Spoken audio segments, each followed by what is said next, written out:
తాకట్లో ఉన్న బంగారాన్ని విడిపించలేక వడ్డీల మీద వడ్డీలు కడుతూ ఇబ్బంది పడుతున్నారా? అయితే ఇప్పుడే సంప్రదించండి శివ గోల్డ్ కంపెనీ. మీ నమ్మకానికి మా హామీ శివ గోల్డ్ కంపెనీ.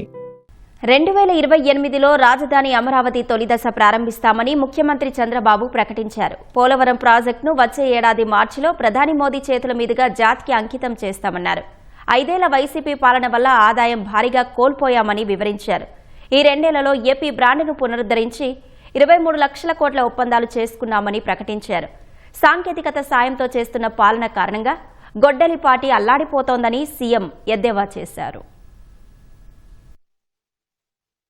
కూటమి ప్రభుత్వం ఏర్పడి 2 ఏళ్లు పూర్తయిన సందర్భంగా రాష్ట్ర ఆర్థిక పరిస్థితిపై సీఎం చంద్రబాబు శ్వేతపత్రం విడుదల చేశారు. రాష్ట్ర సమగ్ర సమాచారం ప్రజలకు తెలపడం ముఖ్యమని, పాలన బాగుంటే దాని ఫలితాలు ప్రజా జీవితంలో ప్రస్ఫుటమవుతాయని వెల్లడించారు. ఎన్డీఏ ప్రభుత్వం ఏర్పడ్డాక ఏపీ బ్రాండ్ పునరుద్ధరణకు చర్యలు చేపట్టామని వివరించారు. 2019 నుంచి 24 మధ్య జీఎస్డీపీ వృద్ధి రేటు 3.18% తగ్గిందని, ఫలితంగా 6.94 లక్షల కోట్ల రూపాయల నష్టం జరిగిందని సీఎం తెలిపారు. సంపద పెరిగితేనే ఉపాధి పెరుగుతుందని, జీవన ప్రమాణాలు పెంచగలిగితేనే మార్పు సాధ్యమని చంద్రబాబు చెప్పారు. సమాజంలో మార్పు తేవాలని P4 కార్యక్రమం తీసుకొచ్చామని వివరించారు. P4 కింద 2,40,000 మందికి చేయూతను అందిస్తున్నామని చెప్పుకొచ్చారు. ఇది గేమ్ చేంజర్ అవుతుందని తెలిపారు. పెట్టుబడుల ఆకర్షణకు 28 పారిశ్రామిక పాలసీలు తీసుకొచ్చామని, 23 లక్షల కోట్ల ఒప్పందాలు చేసుకున్నామని సీఎం వెల్లడించారు. దేశంలో పీపీపీ ప్రాజెక్టుల అమలులో ఏపీదే అగ్రస్థానమని స్పష్టం చేశారు. 390 ప్రాజెక్టులను పీపీపీ కింద చేపడుతున్నామన్న సీఎం వైసీపీ అధినేత జగన్ పై పరోక్షంగా సెటైర్లు వేశారు. పీపీపీలో ప్రాజెక్టులు వద్దని చెబుతున్న కొందరు భోగాపురం మాత్రం తామే చేశామని చెప్పుకుంటున్నారని ఎద్దేవా చేశారు. 390 ప్రాజెక్టుని పీపీపీ కింద పెట్టుకున్నాం. 1,78,000 కోట్ల రూపాయలు. మనం హైయెస్ట్ ఇన్ ది కంట్రీ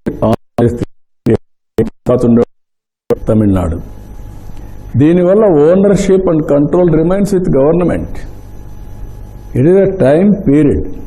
ఇన్నేళ్లు ఇస్తాం, సమర్థవంతంగా మళ్ళీ తిరిగి మాకు ఇచ్చేసామని చెప్పి దానివల్ల ఆదాయం కూడా పెరుగుతుంది. Reduced financial burden on government. ఏది పెట్టినా కూడా దీనివల్ల ఇంకా ఇంప్రూవ్డ్ వర్షన్ వస్తుంది తప్ప ఎవరికి ఎక్కడ ఇబ్బందులు ఉండవు. ఆ విషయం అందరూ గుర్తుపెట్టుకోవాల్సిన అవసరం ఉంది. కొంతమంది ఇక్కడ పీపీపీ వద్దంటారు, భోగాపురం మాది అంటారు. భోగాపురం ఏంటి? పీపీపీ కదా. అంటే అర్థం కాకుండా అక్కడ అందరూ బాగుంది అంటే మాది, ఇక్కడికి వస్తే ఏది రాకూడదు కాబట్టి పీపీపీ వద్దు. ఆర్టీజీఎస్ నుంచి సీసీటీవీల ద్వారా అన్నింటినీ మానిటర్ చేస్తున్నామని సీఎం తెలిపారు. నేరాలు చేయడం అలవాటైన గొడ్డలి పార్టీ సాంకేతికత వినియోగం వల్ల అల్లాడిపోతోందన్నారు. గొడ్డలి పార్టీ దేనికి దొరికిపోతున్నారు అడ్డంగా. వీళ్ళు చేసే నేరాలు, ఘోరాలు, అకృత్యాలు అన్నీ కూడా సీసీటీవీ కెమెరాలు వచ్చేస్తున్నాయి, డ్రోన్స్ ద్వారా వచ్చేస్తున్నాయి.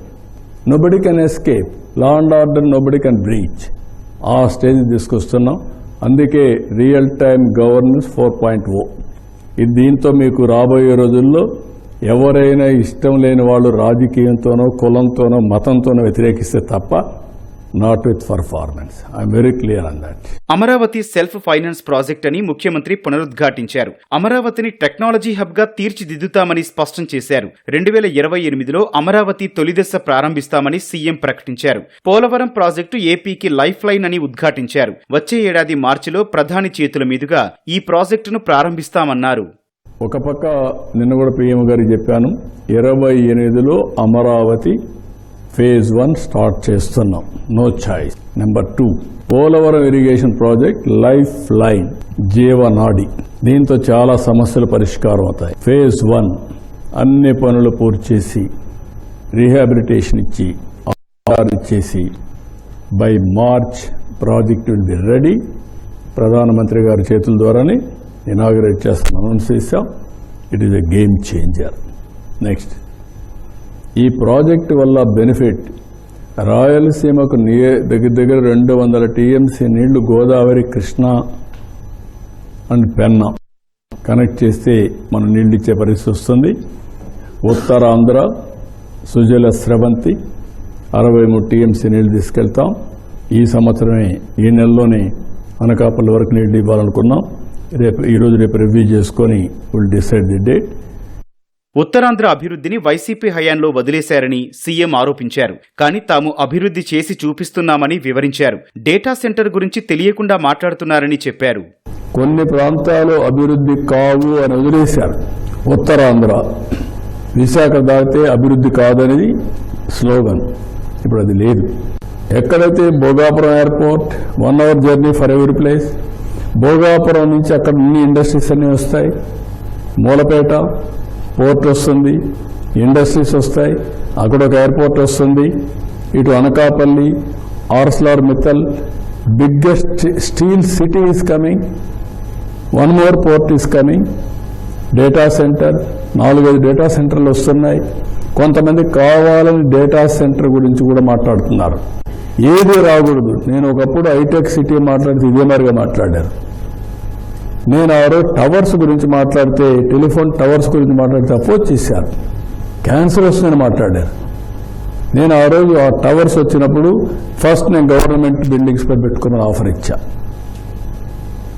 నా 30 ఏళ్ళు ఎవరి క్యాన్సర్ రాలేదు, అది కాసే కాదని ప్రూవ్ అయ్యే పరిస్థితికి వచ్చింది. అంటే వీళ్ళ స్వార్థం కోసం కొంతమందిని రెచ్చగొట్టి మిస్లీడ్ చేయడం, మిస్గైడ్ చేయడం.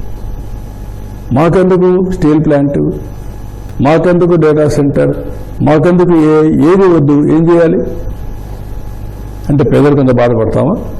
కాలిఫోర్నియా రాలేదా, అమెరికాలో రాలేదా, చైనాలో రాలేదా? Why not India? ఈ విషయాలు మనం గుర్తుపెట్టుకోవాలి. లీడర్స్ అనే వాళ్ళని ప్రతి ఒక్క దానికి క్రిటిసైజ్ చేస్తూ వాస్తవాలు ఆలోచించకుండా మనం చెడగొట్టుకుంటే సిద్ధాంతాలు పోయినాయి. అందరి జీవితాలు మార్చే పబ్లిక్ పాలసీస్ తీసుకురావాల్సిన అవసరం ఉంది. అది జరగాలంటే అందరి సహకారం అర్థం చేసుకొని ముందుకు పోతే తప్ప ఇది సాధ్యం కాదు. రాష్ట్రంలో 3 ప్రాంతాలను అభివృద్ధి చేస్తున్నామని సీఎం చెప్పారు. సూర్యలంక బీచ్ గోవా కంటే మంచి టూరిజం ప్రాంతంగా మారుతుందన్నారు. ఉత్తరాంధ్ర కళలకు రెక్కలు వచ్చినట్లే రాయలసీమ రాయల్గా మారుతుందని ధీమా వ్యక్తం చేశారు.